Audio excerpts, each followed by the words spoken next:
नमस्कार, आप देख रहे हैं न्यूज़ 18 का डिजिटल प्लेटफॉर्म। मैं हूं आपके साथ सृष्टि शेखर।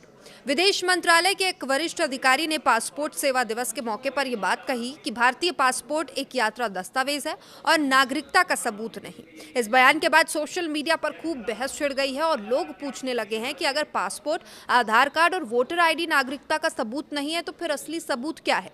पासपोर्ट का नागरिकता का सबूत ना होना कोई नई बात नहीं है।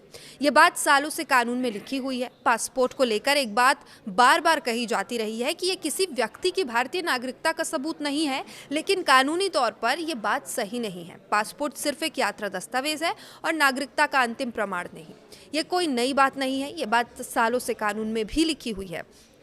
पासपोर्ट एक्ट 1967 की धारा 20 में साफ लिखा है कि केंद्र सरकार चाहे तो किसी ऐसे व्यक्ति को भी पासपोर्ट या यात्रा दस्तावेज दे सकती है जो भारत का नागरिक नहीं है। शर्त सिर्फ ये है कि सरकार को लगे कि ये जनहित में ज़रूरी है, यानी कानून खुद मानता है कि पासपोर्ट और नागरिकता दो अलग अलग चीज़ें हैं।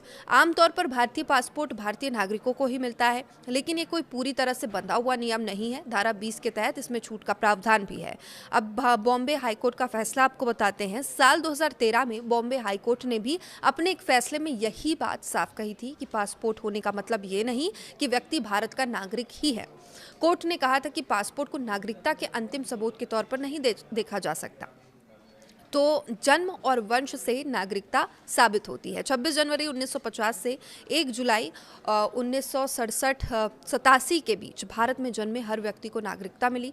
1987-2003 के बीच माता या पिता में से एक के भारतीय नागरिक होने पर भी नागरिकता मिलती थी।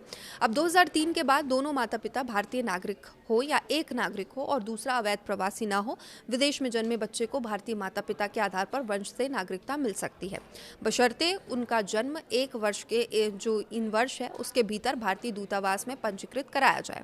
अब रजिस्ट्रेशन और नेचुरलाइजेशन से भी नागरिकता साबित होती है। भारतीय मूल के लोगों के लिए या कुछ खास स्थितियों में आवेदन करके रजिस्ट्रेशन के जरिए नागरिकता मिल सकती है। कोई विदेशी नागरिक जो गैर कानूनी प्रवासी ना हो, अगर भारत में लगातार 12 साल से रहता है तो केंद्र सरकार उसे नेचुरलाइजेशन सर्टिफिकेट दे सकती है। शपथ लेने के बाद वो व्यक्ति भारत का नागरिक बन जाता है और इसके साथ ही क्षेत्र में विलय से नागरिकता वहाँ की साबित होती है। अगर कोई नया क्षेत्र भारत में शामिल होता है तो वहाँ के लोगों को भी सरकार आदेश के जरिए नागरिकता दे सकती है। अब नागरिकता का प्रमाण पत्र आखिर है क्या, ये डिबेट सोशल मीडिया में भी और हर जगह छिड़ चुकी है। भारतीय नागरिकता का कानूनी आधार नागरिकता अधिनियम 1955 है, जो ये तय करता है कि कौन भारत का नागरिक है और नागरिकता 5 तरीकों से कैसे मिलती है।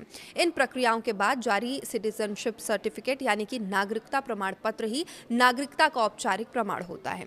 पासपोर्ट, आधार, वोटर आईडी कार्ड और पैन कार्ड केवल पहचान के दस्तावेज हैं। पासपोर्ट एक्ट 1967 की धारा 20 के तहत विशेष परिस्थितियों में गैर नागरिक को भी पासपोर्ट जारी किया जा सकता है, इसलिए पासपोर्ट नागरिकता का अंतिम कानूनी प्रमाण पत्र नहीं माना जाता है। आपकी इसमें क्या राय है? जिस तरीके से डिबेट छिड़ी है, आप किस पक्ष में है, ये जरूर हमें कमेंट सेक्शन में बताइएगा।